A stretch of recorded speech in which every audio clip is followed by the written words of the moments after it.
일단 국헌을 물랑하게 할 목적의 폭동이 발생하면 이로 인하여 막대한 인명과 재산상 피해, 사회적 혼란이 초래될 것은 분명하고 혹시라도 내란이 성공하여 국민적 합의로 성립한 현재의 헌법 질서가 폭력에 의하여 무너지게 되면 이를 원래대로 회복하는 것은 대단히 어려운 일이 될 것입니다.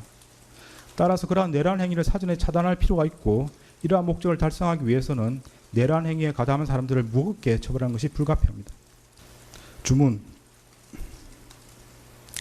피고인을 징역 23년에 처한다.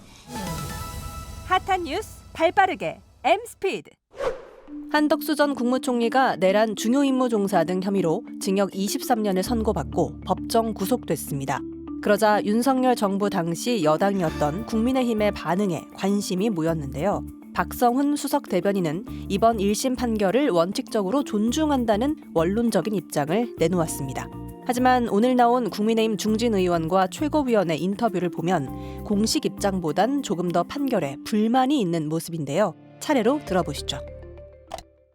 법원의 판단이야 뭐 독립된 사법부의 영역이니까 저희가 뭐라고 얘기하는 건 좀 그렇지 않겠어요? 네. 그렇기 때문에 그 부분은 그냥 법원의 판단이니까 우리가 네. 그대로 수용을 해야 될 것 같고요. 예예. 2심과 3심이 남아 있습니다. 네. 지켜보시지요. 또 네. 이재명 대통령도 1심에 무죄였고 2심에 유죄였잖아요. 대법원 가서 파기환송이 있습니다. 유죄 취지로. 그럼에도 불구하고 대통령이 됐거든요. 이 사법의 3심제라고 하는 게 그래서 중요하고 네네. 그래서 그 사법부의 독립이 꼭 지켜져야 되는 거예요. 저는 여당에서 사법부를 흔들고 있는 거 법 왜곡죄를 비롯해서 사심제, 대법관 증언 이런 문제들이 네. 대한민국이 지키려고 하면 이거 흔들면 안 된다라고 다시 한번 말씀을 드리고 네. 사법부의 존중, 사법부에서 판결하는 거에 대해서는 더 이상 이거는 존중을 해야지 왈가왈부해서는 안 된다고 생각을 합니다. 2, 네. 3심을 지켜보시죠. 네. 2, 3심까지 이제 남아 있기 때문에 계속 지켜봐야 되겠는데 그럼에도 불구하고 이제 그 어제 사법부의 그 판단을 보면은 계엄 당일 국무회의 개최를 내란의 절차적 요건을 형식적으로 갖추도록 해서 내란의 주요 역할을 했다. 이게 계엄 가담으로 봤다. 또 재판부에서는 군의 국회나 또 중앙선관위 이 점거 출입 통제 이걸 다 내란의 근거로 봤는데 이 부분에 대해서는 어떻게 개인적으로 생각하십니까? 그러한 부분들이 네. 지금 2심과 3심에 가서 다투어볼 부분이에요. 그렇기 때문에 그런 영역에 대해서 예예. 여러 가지 주장하고 할 이야기가 있겠지만 네. 그런 부분들은 2, 3심으로 가자는 거죠. 네, 알겠습니다. 자, 이제 2월에 다음 달에 윤석열 전 대통령 내란 우두머리 혐의 재판 선고도 있는데 아무래도 이 어제 재판 선고가 영향을 미치겠죠? 이제 아무래도 재판부가 좀 틀리잖아요. 그러나 같은 법원에서 열리고 있기 때문에 네. 그런 것들이 양론이 있습니다. 이게 영향을 줄 것이다. 네. 또 안 줄 것이다. 여러 네. 가지가 있긴 하겠지만 네. 뭐 여러 가지 언론 지면에서 보면은 조금씩은 줄 거 아니냐라고 하는 게 웨이트가 있는 것 같긴 해요. 네. 그러나 그 재판이라고 하는 것은 법과 양심에 따라서 사법부 판사들이 하는 겁니다. 저는 법과 양심에 따라서 해주기를 기대합니다. 네. 저는 아쉬움이 많은 판결이라고 생각합니다. 양형 부분에 대해서는 예를 들어 구형을 15년 구형했는데 23년이 되었다. 이런 것은 재판부에서 결정할 일이고요. 예. 또 그에 대해서 재판부가 그 양형의 그 사안들을 제대로 예. 판단을 했느냐 여부는 재판부가 결정을 할 일이지만 그 절차상으로 예. 내란죄의 주요 임무 종사자로 규정할 때는 예. 적어도 내란죄가 성립되었다는 것을 먼저 확인을 해야 하는데 예. 그 내란죄의 성립 부분 또 내란죄가 과연 제대로 예. 구성이 되었느냐 여부는 사실 한덕수 전 총리 재판에서는 거의 심리가 이루어지지 않았거든요. 그래요? 그 예. 판단은 윤석열 전 대통령의 재판에서 계속 진행이 되었고 예. 그 과정에서 그 지귀염 부장판사 재판부 있지 않습니까? 예. 그쪽에서 내란죄 성립 여부에 대해서 쭉 그동안에 심리를 해왔고 예. 예를 들어서 뭐 국회에 군사력을 투입하게 된 그 사정과 그에 대한 불법성 여부 또는 그 실태 그러니까 진짜 군사를 동원해서 국회의원들을 끌어내려고 했는지 여부에 대해서 충분히 심리를 했기 때문에 예.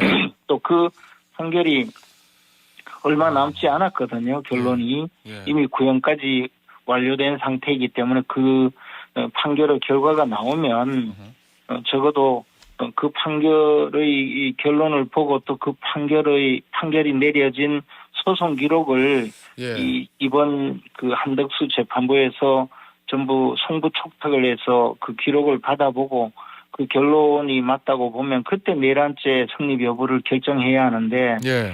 그냥 비상경 선포 자체가 국헌을 문란하게 할 목적으로 폭동한 것이라고 규정하고 또 위로부터의 뭐 쿠데타 위로부터의 예. 내란이다 이런 그 전제 아래 재판을 해버렸으니 예. 이것은 사실 이 심리를 하지 않는 사람이 판결을 하게 되고 결국은 심리를 한 재판부의 판결에 영향을 미치게 하기 때문에 예. 그 상당히 이 잘못된 과정을 거쳤다라고 생각을 합니다. 저는 뭐 결론이 잘못되었다라는 여부는 앞으로 예. 지규현 부장판사가 속한 재판부의 판결을 예. 봐야 되겠지만 그러나 절차상으로는 매우 아쉬움이 많은 판결이라고 생각합니다. 결과보다 그 절차에 있어서 좀 문제가 있는 거 아니냐라는 말씀이신 것 같은데 그러면 이거는 뭐 절차가 잘못되었기 때문에 결국은 예. 증거를 제대로 판단하지 않은 재판이 될 수가 있죠. 예. 그러면 윤석열 전 대통령 재판 아까 계속 말씀하신 지규현 부장판사가 하고 있는 그 재판에 영향이 별로 없을 거다 이렇게 보시는 거예요? 아니 저는 오히려 그 재판에 영향을 미치기 때문에 문제가 있다는 것입니다.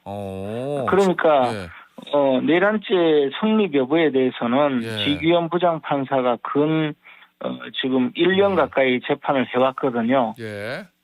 그런데 그것도 뭐 지금 시한이 얼마 남지 않았는데 그러면 당연히 정상적인 재판이라면 그 재판의 결과를 보고 그리고 그 재판의 재판 기록을 전부 그 이른바 그 법원의 용어로 송부촉탁이라고 하는데요. 그 송부촉탁을 해서 받아보고 예. 그리고 그 재판 기록에 의해서 판단을 한 다음에 예. 한덕수 전 총리의 그 내란 주요 임무 종사죄든 또는 예. 내란 우두머리 방조든 또는 내란 방조든 혐의를 결정하고 양형을 정하는 것이 맞다고 봅니다. 알겠습니다. 자, 그런데 국민의힘이 어제 공식 논평 보니까 1심 판결 존중하되 헌법과 법률에 따라 사법부의 최종적인 판단이 나오길 기대합니다. 이렇게 얘기했거든요.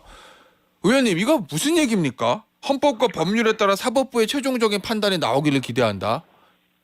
뭐 어쨌든 그 원론적인 이야기 같은데요. 모든 판결이 헌법과 법률에 따라서 예. 법과 원칙에 따라서 판결을 하기 때문에 예.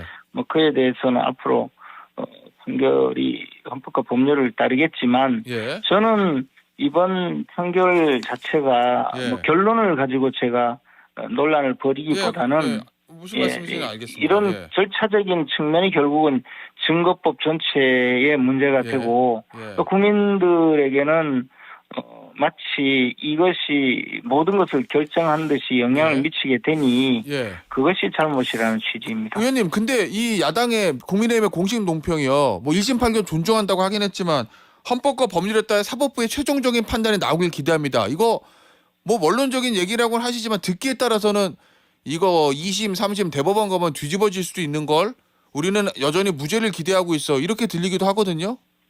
아닌가요? 그 부분에 대해서는 제가 제대로 예. 파악을 하지 못했습니다만은 뭐 예. 그런 뜻으로 보기보다는 원론적인 이야기 아니겠습니까? 모든 재판이 예. 헌법과 법률에 따라서 재판이 이루어지길 바란다는 취지 아니겠습니까? 예. 저는 어쨌든 지금 이 절차상의 문제가 예. 다른 어떤 결론에 영향을 미치지 않았기를 바라고요. 예. 한 달 정도만 여유를 두고 재판을 했더라면 예. 이런 어허. 조그만한 그 하자도 없었을 예. 텐데 하는 아쉬움이 있습니다. 알겠습니다.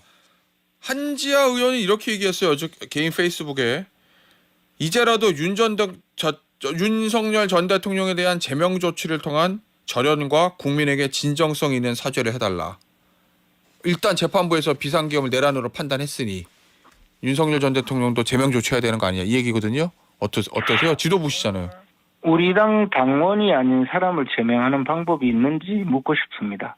아니 저 민주당은 보니까 강선 의원 탈당해도 제명하던데. 그럼 국민의힘 안 돼요? 당원 당규상? 민주당이 꼬리 자르기로 그렇게 내보낸 것이지 제명이라는 것은 당원을 당원이 아닌 것으로 만드는 조치이지 않습니까? 예. 제명이라는 거는 이름을 삭제하는 건데 지금 윤석열 전 대통령은 이름이 없거든요. 우리 당 당원 명부에. 뭐 그렇긴 근데 하겠죠. 어떻게 제명을 하나요? 아, 당원 당규상 안 돼요, 그게? 되고 안 되고의 문제가 아니라 예. 그냥 원천적으로 불가능한 이야기를 가능한 것처럼 이야기하는 것이기 때문에 그래요? 예. 예, 그냥 예. 한번 그런 주장까지 해가면서 예. 지금 또다시 논란을 일으켜 보는 것뿐이라고 생각합니다. 제명이라고 하는 것뿐만 아니라 예. 징계는 당원에 대한 징계이거든요. 그래요? 예. 당원 당규상 예. 뿐만 아니라 상식적으로 생각해도 예.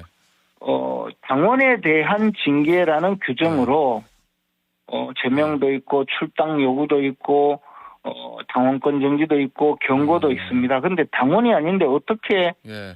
징계를 합니까? 예. 그러면 길 가는 사람 아무나 불러놓고 예. 우리 주장하지 않는다고 해서 제명을 할 수 있나요? 아니 뭐 그런 그러니까, 의미는 아니겠죠. 예, 정상적이지 않는 주장을 한 것에 불과하다고 봅니다.